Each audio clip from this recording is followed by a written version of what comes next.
Hey guys, today I have yet another exciting guest on my channel. Patrick of Tesla Trip is going to be here to talk about something very interesting. If you're not familiar with him, I'm going to put a link to his channel, Tesla Trip, in the description of this video. Please check it out, check out his videos, and of course subscribe. Now, when I started talking to Patrick a few weeks ago, we realized that we live in a totally opposite ends of the Tesla universe, because I live here in Silicon Valley where Tesla is a common commodity, if you will. The Tesla headquarters are here, the factory's here, everybody's driving a Tesla, and it's not a big deal anymore. People are pretty educated about electric cars, and you know, it's just the way it is. Now, Patrick lives in a small town in Wyoming where he's like the only Tesla owner for many, many miles. So we're having a very different experiences owning our cars, and I thought it would be kind of cool to talk about it. So here we go. Hey Patrick, how are you doing? Oh, pretty good. How you doing, Alex? I'm doing okay. Well, let's jump right in it. Why don't you tell everyone a little bit about your channel, and most importantly, what made you start the channel? So my channel is Tesla Trip. Basically, it's my way of being able to talk to people that own Teslas, because I live out in the middle of Wyoming, which has got less population than like any other city in the United States, and not a lot of Teslas. I'm the only one in my town with a Tesla, and I did this hacking show on hacking electronics, and I did fairly well, and it slowly became the Tesla channel, and I decided to just do a straight up Tesla channel. So. And you have a Model X, right? Yeah, I had a Model S, and now I have a Model X, 90D. Yeah. What do you think? How do you like one better over the other, or what do you think? Well, I really like the X. It seems like it's a lot nicer to ride in, but I think the Model S looks cooler just like driving around, except for when the Model X has its doors open. Then it looks cool. Yeah, no. I just borrowed someone's Model X the other day for a photo shoot, and I thought it was super nice compared to my Model S, and I especially like the dance. I even made a video where it can just dance with a Christmas show, so I thought it was pretty cool. But I was watching that video. When does the calendar come out? So the calendar is going to come out at the end of the year, but we're still, you know, doing photo shoots and behind the scenes stuff. It's actually coming out every other week or so, depending on how busy my schedule is of other videos. Because a lot of videos I do are like, you know, news related. So if something comes out, I just got to jam it in there. But yeah, we're doing one in another week, which will be another Model X. So that's going to be another really cool one. So far we've done a Roadster and a few Model S cars, of course, but this will be our second Model X, and that's where I experienced driving it. It's amazing. It's just mind-blowing. It's so open, you can see everywhere. That's what I really like about it. Yeah, no, it was really cool. But I know it's funny that we both started our channels pretty much for the opposite reasons, right? Because I originally didn't really start the channel. I started a Facebook group the very first year when the Model S came out, and because everybody really thought, you know, I was an idiot buying some electric car, you know, from some brand new company, and you know, there was nobody to talk to back then. So I started the Facebook group, and then once maybe like 3 or 4 years later, which was last November, I figured, oh my God, there's so many now in this community, I should start a YouTube channel. So that's pretty cool. But I gotta tell you, I'm a little bit almost envious, because I remember when there were very few of us here with the Teslas, and every time you get to a store or whatever, I'm sure you know what I'm talking about, people would gather and ask you about it and take pictures while you were driving. You know, is that something that you're experiencing right now? Yeah, I was going to ask you. I mean, what is it like over there in Silicon Valley? Because over here, yeah, everywhere I go, people just think it's a normal car until the doors open up because it's a Model X, and then they're like, "Whoa, what is that? Who makes that car? What country does that come from?" Yeah. And like, no, they're made in Fremont, California. Yeah, it's right. I used to carry brochures. I got some brochures from the service center. When I ran out of time, I would just pass them out like a sales guy, because I didn't always have time. But It's really different now, man. Like, you know, like we used to have the wave, right? Whenever you see somebody in another Tesla, you used to wave. It was like almost family. And now, man, I haven't had my wave returned in a couple of years, I have to say. And yeah, I mean, I was just driving, you know, to my office today, and Tesla here, Tesla there. It's almost like, yeah, everyone's got one. You know, we have two in the family, so my girlfriend drives one, and there's another person in our parking garage that parks right next to us. They are everywhere, and which just kind of makes me nostalgic. That's why I'm thinking like, man, Patrick is really having a good time there, being pretty much the only person, you know, spreading the word, you know. So I think that's pretty cool.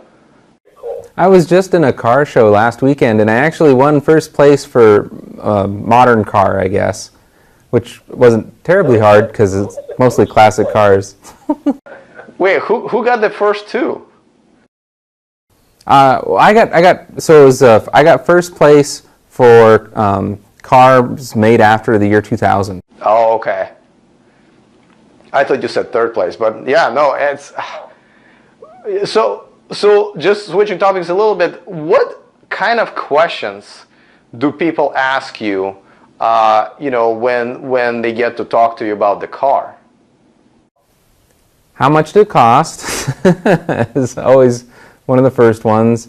How far can you drive it? They always ask how many miles per gallon it can get, which is silly.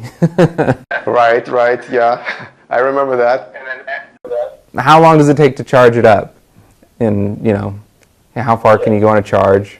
So those are actually pretty reasonable questions, except for that one.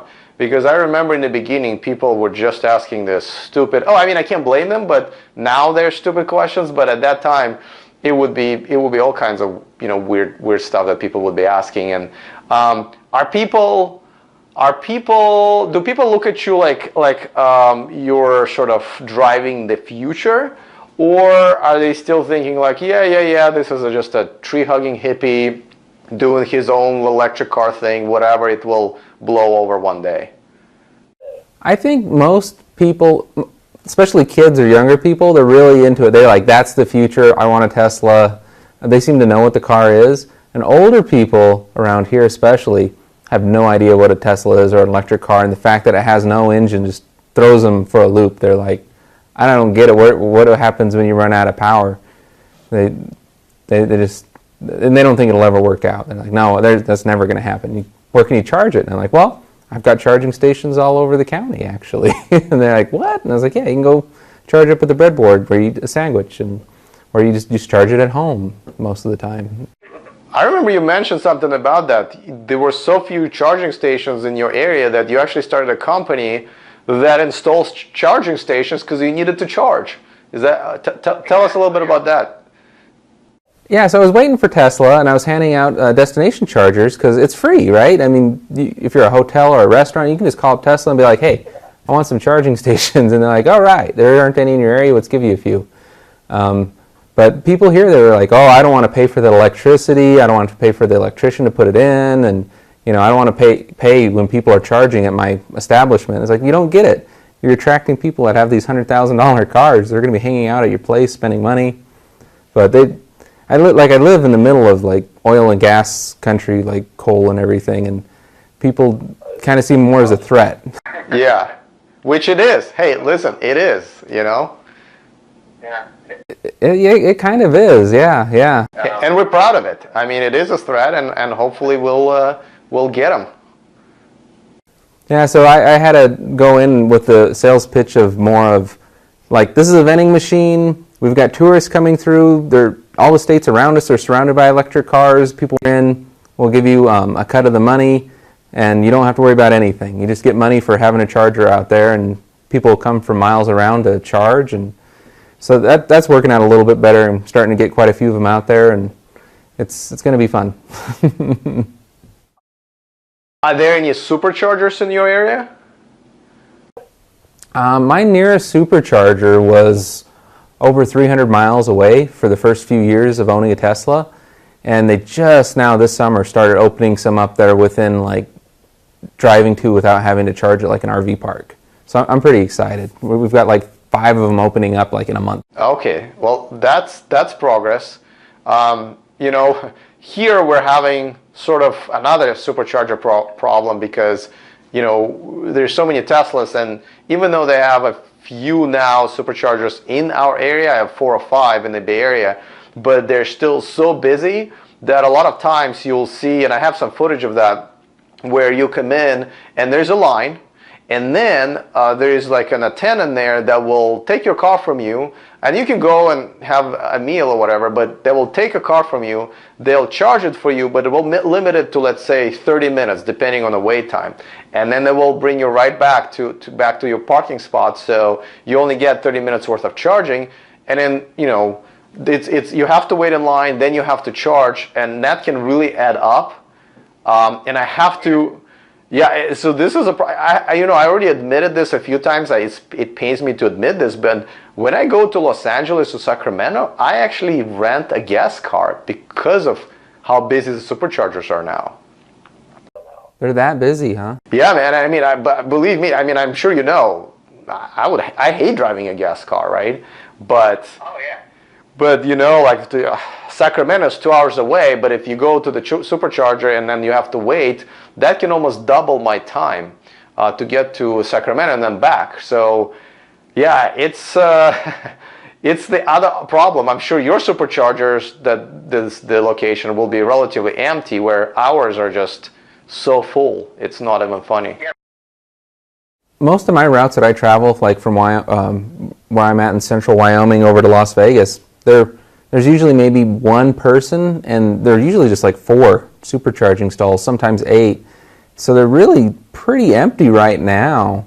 But I imagine that it's going to change here with the Model 3, and especially when the Y comes out, because a lot of people have SUVs around here. But yeah, I can't even imagine the fact that there'd be like, you know, the superchargers all being full. The closest to that is in Vegas. Vegas sometimes it gets pretty full. Yeah, and wait until the Model 3 really starts, you know, coming out, and you know, they get the production ramped up. I don't even know what's going to happen. Which kind of brings me to the next topic, right? What do you think about Model 3, and do you think you're going to buy one? So I do. I have a pre-order on a Model 3. So I'm trying to figure out a way to get one. Like I can get it as soon as October, and I think I'm going to get it for my work or one of my family members. That they're going to want to take up the reservation. So. Wow, you're going to double the number of Teslas in Wyoming. Right. So I have a Chevy Volt, and that's what my wife drives right now. And the plan was, I thought it was still going to be another year or 2 before Tesla really got to making them, and they got out to the point where we could get them in Wyoming. Because Elon had explained originally that they were only going to go to people in, you know, Tesla workers first, and then California, and then they'd work their way out across the United States. And I thought there's no way they'd actually deliver them in July. You know, it'd probably be the last day of the year. And sure enough, they're delivering them now, and they're going to be making them in mass quantities here in like October. So I got to hurry up my plans. I'm kind of surprised. I thought it was the same thing. And but you know, the toss-up decision here for me is because, you know, I have 2 Model S cars that are, you know, the leases don't expire until the next year, but you know, the incentives, the rebates are going to start expiring basically probably starting next year. So I don't really know what to do about it. We'll see. But I'm surprised that you can get one over there so soon. Yeah, I'm wondering if it isn't because I actually made the reservation at the event, and I'm a Tesla owner at the unveiling event. If they kind of put me a little bit higher on the list. Yeah, and so and you're going to be coming out here in a few weeks, right? For another tour. Yeah, I'm going to come down in the beginning of September and check out the factory, see how it's changed. Last time I went was a couple years ago, and I wanted to see it again. I get another chance to take a look at it because I got a Model X, and they said to come check out the factory. Yeah, and you're probably going to be one of the first people to actually see the Model 3 line, which is actually, I have never seen. Last time I took a tour was a year and a half ago, so that's probably going to be a treat. Hopefully you can come back and tell us more about that. Oh, definitely. Yeah. I'll have to let you guys know what it's like in there. Whatever I'm allowed to say, I guess, because they do the whole NDA thing.